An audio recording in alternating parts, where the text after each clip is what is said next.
The expansive forest of Val'Sharah opens, and a portal to the Emerald Nightmare is revealed. This threat has skirted around the edges of adventurers and of Azeroth for many years, although it has tangled with the likes of Malfurion Stormrage and the Druids of the Cenarian Circle on many occasions. This time, however, we're saving Malfurion and ending this nightmare.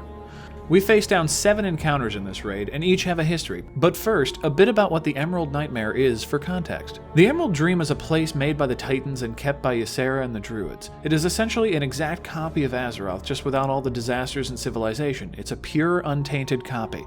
Although, through the World Tree Yggdrasil, the old gods gained access to it. They seeded their corruption, turning the pristine dreamland into a nightmare. That corruption has festered for thousands of years, slowly creeping in against the Druids and the Green Dragonflight. It is now that the threat has come to a head and it's time for us to intervene. So straight into the raid with us. Endre is the first of the encounters. She's a new character made specifically for this raid. Though she doesn't have much history, her circumstances tell us a lot about the dream and how mortals interact with it. You see, Endre was charged with guarding the tree Shaldrasil, where the satyrs were placed in eternal sleep for their crimes. But in her sleeping hours in the dream, the nightmare found her. The official description says, Endre is now nothing more than a skeletal version of herself, swarming in pestilence. It seems that while the corruption took hold of her while she slept, her body rotted away into disease. Though this is an extreme case, it is very representative of the Druids and the Green Dragons who are caught by the nightmare. They cannot simply wake up from it. Once it grabs hold of them, they require outside intervention to be released from it, or they'll be lost like poor Endre here. Our second boss is Iligan, Heart of Corruption. This is less a physical entity and more a disease, born of the old god's corruption of the dream. Though not directly stated, it's clear that entities like this are the root causes of the nightmare. It is a heart literally embedded in a tree. The large eye you see in most depictions is just the outside of it. The heart itself is attached to the tree and by extension the dream. Trees are very important symbols and beings in Warcraft lore. They're very heavily related to druids, and the fact that you are fighting the heart of an old god monstrosity inside of a tree is very representative of how deep the corruption of the Emerald Dream goes.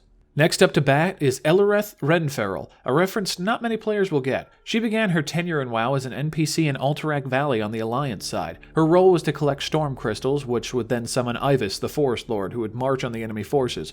In the book Stormrage, it is shown that she failed in her duty to try to restore Alterac Valley, but continued to try. She was with Hamul Rune Totem when they were ambushed by Orcish Twilight cultists and died believing she was betrayed by the Tauren. Her spirit was trapped within the nightmare, the grief of what she believed was a betrayal, leading to her madness and twisting her form to the one we see here. Luckily, defeating this boss frees her spirit, so there's a semi-happy ending here, folks. Ursoc is one of my favorites. Always been a fan of the bear druid types. He's one of the wild gods, the animal spirits who ally with the druids and protect Azeroth. Him and his brother Urso were one of the 2 most powerful wild gods and defenders of Azeroth and slayed many demons in the War of the Ancients. But it was in that battle that Ursoc died. He was resurrected in Grizzly Hills during the Wrath of the Lich King, but was imperfect and he was corrupted and had to be slain and cleansed. This unfortunately didn't last long, as come Legion, after assisting the player character Druid in obtaining his claws as an artifact weapon, he is captured and corrupted by the nightmare once more. He's had a rough time with this whole coming back to life thing. The boy needs a break. The Dragons of Nightmare were a source of mystery in the WoW lore for a long time. You see, this is actually the second time they've been raid bosses. Druids in this expansion may note they have a series of portals that lead to different trees in the world. This is the first time those portals are actually linked to anything. Way back in the day, they were just there and being guarded by 4 green dragons known as the Dragons of Nightmare. One of them was not guarding a portal, his name was Aranicus, and his shade was found in a troll temple. Players doing the quest line to open the gates of Ankaraj had to cleanse his spirit as part of the quest chain. He sacrifices himself in the novel Stormrage and is still a boss in the Sunken Temple today. Now back to the other 4. These 4 were bosses until Cataclysm. Ysandra was freed from her madness and the player helps her kill Terrer and Pharos. Lethon is killed by Aranicus, which is what he sacrificed himself to do in that novel. Emerus is killed by Tyrande, burned in the same novel. This left Ysandra as the only living and sane green dragon of this group before Legion. However, madness overtook her once more and the spirits of her comrades were drawn into the nightmare as well, leading to the raid encounter today. Ysandra is always fought and she brings in another dragon to fight, except in Mythic mode in which you fight all 4 at once. Have fun! Cenarius, half-elf, half-stag, patron of the druids, and he is really corrupted, you guys. We need to stab him until he stops being corrupted. Why is this always how we resolve problems? Anyway, he's the child of the goddess Alun and Malorn, the wild god Stag. He is the one who chose to teach the mortal races, specifically the Night Elves, the druidic arts after the Sundering. He fought in the War of the Ancients and is generally a really cool guy. Then he got murdered by Grom Hellscream because Grom needed wood for building, I don't know, more spikes on towers, who cares.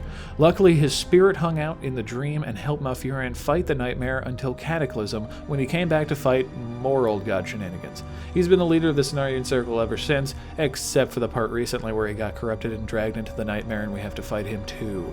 You know, I'm starting to think we should just get these Drude folks a lot of coffee, because this sleeping thing just really isn't working out for them. And lastly, we have Xavius, first of the Satyrs, Lord of the Satyrs, and known for dying more often than Jean Grey. He is once the High Counselor of Queen Ashara and pledged allegiance to Sagaris with her. He plotted with the Queen to bring Sagaris into the world, but was killed by Malfurion.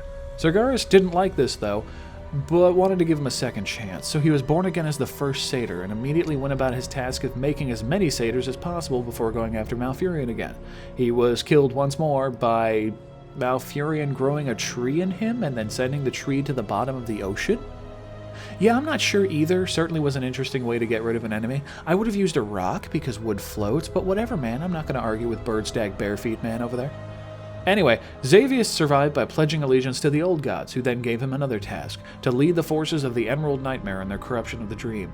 And so he did for thousands of years, slowly but surely helping sink its tendrils in. In the novel Stormrage, he attempts to bind the Emerald Dream and Azeroth into one plane, thereby solidifying the corruption he had caused.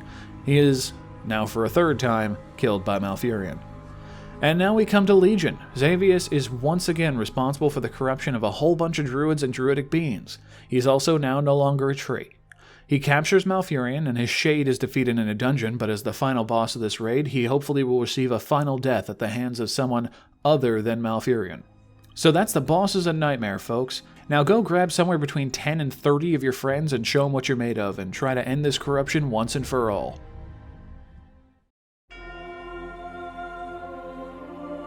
Thank you very much for watching. If you enjoyed this video, please hit the like, share, and subscribe buttons, and take care, everybody.